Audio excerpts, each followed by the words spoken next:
ছিল না। আল্লাহর পয়গম্বরের সাহাবী হযরত জাহের বাজারের মধ্যে দোকান করবে, প্রত্যেকটা ব্যবসায়ীরা হযরত জাহেরকে বলে, জাহের রে, তোমাকে এখানে দোকান করা যাবে না, তোমাকে এখান থেকে অমুক জায়গায় যেতে হবে। মুহতারাম দোস্ত বুজুর্গ, হাজারো ব্যথা বুকের মধ্যে লালন করে হযরত জাহের রাদিয়াল্লাহু তাআলা উনি বাজারের একদম সাইডে দোকান পেলে বসে আছেন, কোনো মানুষ নাই। জাহেরের কাছ থেকে সে তার কাছ থেকে ওই পণ্যগুলো খরিদ করবে, কোনো মানুষ নাই। আল্লাহ পাক রব্বুল আলামিন জাহেরের প্রতি রাজি হয়ে গেছে। রাজি হয়ে যাওয়ার কারণে আল্লাহ পাক রব্বুল আলামিন হযরত জাহেরের জন্য বিশ্ব নবীজিকে ডেকে বললেন, নবী গো, আপনার আমার কাছে আপনার দাম অনেক বেশি, অনেক বেশি, অনেক বেশি। ওগো নবীজি, আমি আল্লাহ পাক রব্বুল আলামিন আপনাকে হুকুম করলাম, আপনাকে আমি বললাম আমার একজন বান্দা, কিন্তু ওই জাহের দুনিয়ার মদিনার বাজারের মধ্যে জাহেরের দাম না থাকলে কি হবে? আমি আল্লাহর কাছে জাহেরের দাম অনেক বেশি, অনেক বেশি। কত বেশি? অনেক বেশি। মুহতারাম দোস্ত বুজুর্গ, তখন আল্লাহর নবীকে ডাক দিয়ে বলে, জাহেরের দাম আমার কাছে অনেক বেশি। কেন বেশি?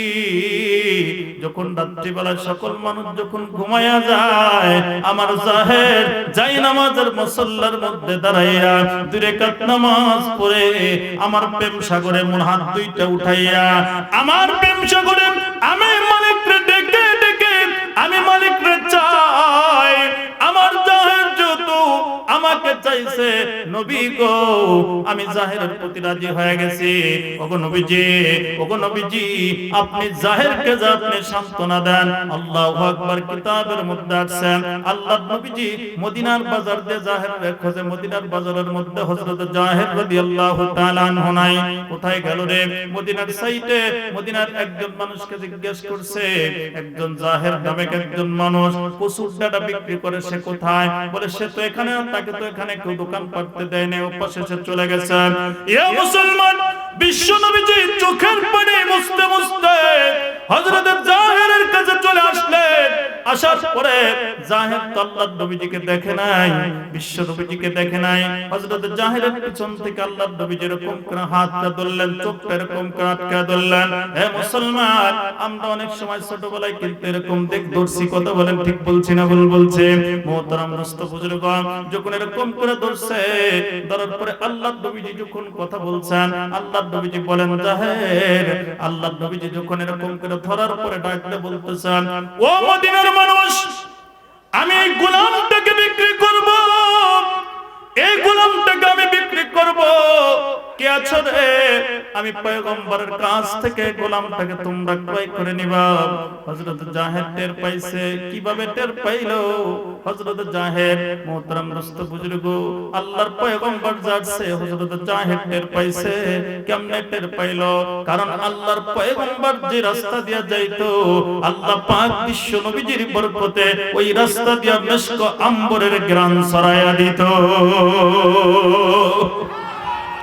বিশ্ব নবীজি যখন আসছে, হযরত জাহেরের নাকের ভিতরে আল্লাহ পাক ওই সুগন্ধি ঢেলে দিছে।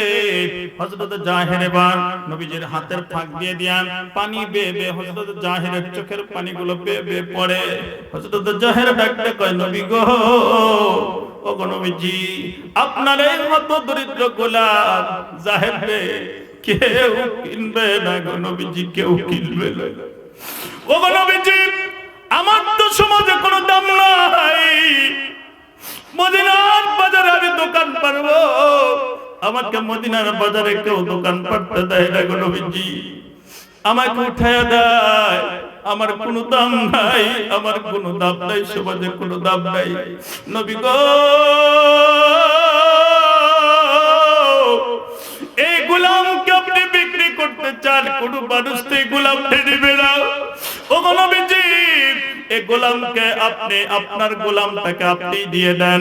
এই বলে আর জাহের তার নিজের এরকম পিঠটা আল্লাহর নবীজির সাথে এরকম করে ঘষা দেয়। কেন দেয়? জাহেরের বিশ্বাস হলো, আল্লাহর বন্ধুর শরীরের সাথে যদি আমার জিসম মোবারক, আমার শরীরটা যদি লেগে যায়, আল্লাহর পয়গম্বরের বরকতে ওই শরীরটা আল্লাহর জাহান্নামের আগুনে পুড়বে না। এ মুসলমান, আমি আপনাদেরকে কি বুঝাইতে চাইতেছি, দুনিয়াতে আপনার দাম নাই, প্রয়োজন নাই দুনিয়ার দাম। আখিরাতে যদি আমার দাম থাকে, কথা বলেন, তাহলে কি আমার কোনো চিন্তা আছে? আমার বন্ধু খুব কতগুলো দিল দিয়ে বুঝবেন। আল্লাহ পাক রব্বুল আলামিন, আল্লাহ পাক রব্বুল আলামিন তার কালামের মধ্যে বলেন, ওয়ালিমান খাফা মাকামা রাব্বিহি জান্নাতান।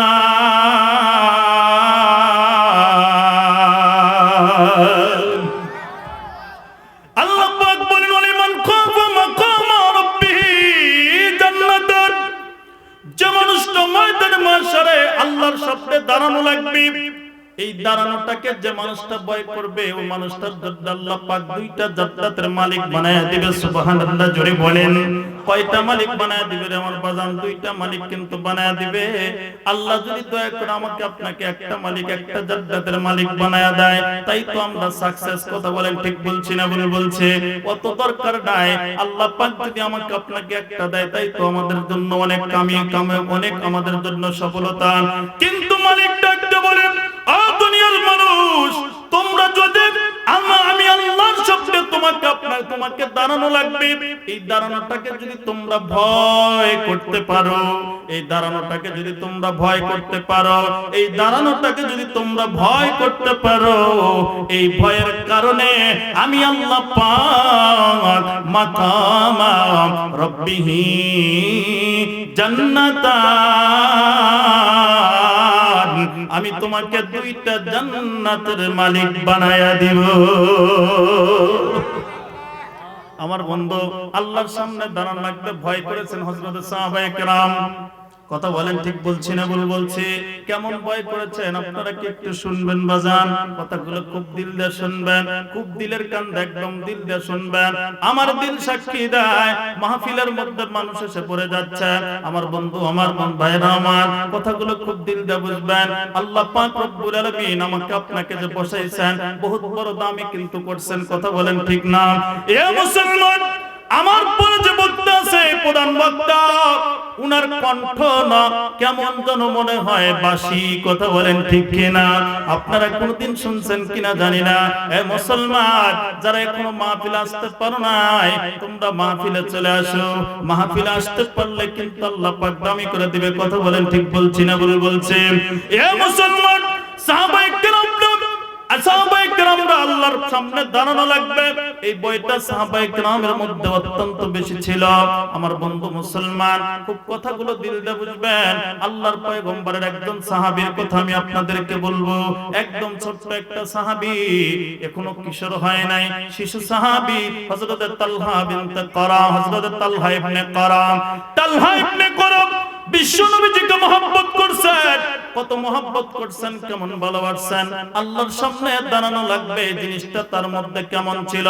বন্ধু মুসলমান, কিতাবের মধ্যে আসছে, সিরাতের কিতাবের মধ্যে আসছে, হযরত তালহা ইবনে কারাম রাদিয়াল্লাহু তাআলা, শিশু মানুষ, আল্লাহর নবীজি যখন মসজিদে কুবা নির্মাণ করার জন্য যখন কুবা পল্লীতে গেলেন, যাওয়ার পরে কুবা ঘর, মসজিদে কুবা যখন নির্মাণ করেন, ওই সময় আল্লাহর পয়গম্বর কুবা পল্লীতে একটা জায়গার মধ্যে অবস্থান করেছিলেন।